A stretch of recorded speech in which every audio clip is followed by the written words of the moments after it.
Hey guys, so today we're going to be talking about the Rampage R301, Longbow, and Flatline coming in and going out from the replicator.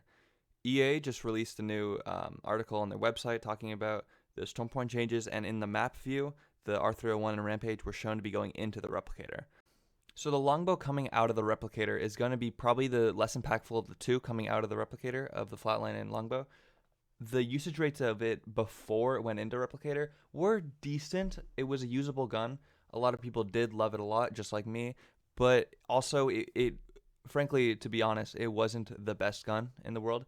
And the usage rates kind of plummeted when it went into it. I don't remember seeing a longbow in a box after killing people a single time. So I think that is something to be aware of, where it will start to be seen a little bit more, and learning how to use the longbow might be a little bit of a benefactor if you think the charge rifle is, really annoying and you don't want to become a charge rifle player, but you still want to snipe from a long range. Longbow is a really good mix of those two, where it can help build Evo shield, apply pressure, and it can be used close range if you want to watch Verhulst's content about how he uses the longbow in pubs as a shotgun. It's really interesting. It's really cool to watch. You go check that out. I'll probably leave a link to it in the comments down below, or not comments. I'll leave a link to it in the discussion down below, I guess.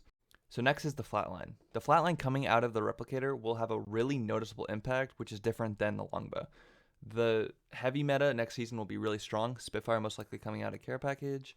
The car being on ground loot and Wingman most likely being on ground loot, as well as Flatline, will define the meta more than any other ammo type. So using these types of weapons, these heavy weapons, the 30-30, the Wingman, the Flatline, the Spitfire, you will almost never run out of ammo.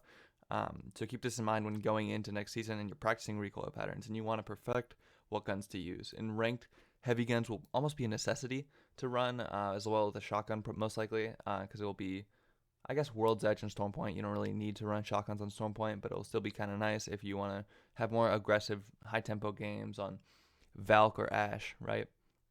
But I think the impact it'll have is pretty understandable. It'll be about as good as it was before going in. The damage nerfs weren't really that good.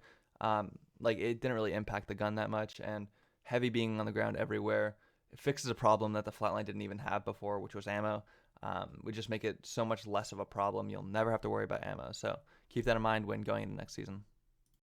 Next, we're going to be talking about the guns going into the replicator, which are going to be the R301 and Rampage. First, we're going to talk about the R301.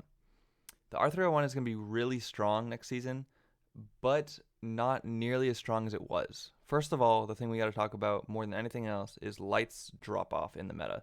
Light will no longer be usable in the way that it was in previous seasons. The R301 goes through ammo super fast. Anybody who avidly uses this gun knows that. R9 does as well. Alternator is one of the only light guns that doesn't really do this. So it'll be interesting to look at light ground loot weapons as, just the Alternator and R9. If you really think about good light weapons on the ground, those will basically be it. If you want to craft up an R301, that's totally your choice, but you most likely will run out of ammo, which will obviously hurt the R301, but it'll still be usable, definitely. Finally, we're going to be talking about the Rampage. The Rampage is going to be an interesting weapon to look at to see whether it's still going to be used or not. I would have to go in and say that it's going to be similar how the Longbow was in Season 12, where not many people crafted it. It didn't really show up in boxes, but occasionally you might want to craft one if you had those range encounters and you didn't really have a sniper and you just wanted to pick up one. But I think that there's other guns that do the Rampage's job better than the Rampage, and crafting a weapon that does a job worse than like a Spitfire would, it's not really going to be that useful. You might see it in really low level pubs or really low level ranked. Maybe some mid tiers are ranked, but I really doubt it. And I'm sure that the usage of it will be dropped by a good multiple factors. So just keep this in mind when going into next season and practicing gun recoil. You most likely will never see a Rampage outside of replicator, at least for the first couple weeks, until it either gets a buff or people start realizing that, oh hey, getting thermites and having this thing in lower tier pubs is really useful. So overall, usable, but probably not used that much. If you're still here, thank you for watching the whole video. I appreciate you. I stream frequently on Twitch under the same name, Blitz right now, or BblitzRN, and I upload some some montages, some gameplay clips, and I'm going to start being more active in these kind of news or discussion type videos. Let me know if you guys like them or if you prefer the other stuff. Always down to take suggestions, so appreciate it. Thank you. See you.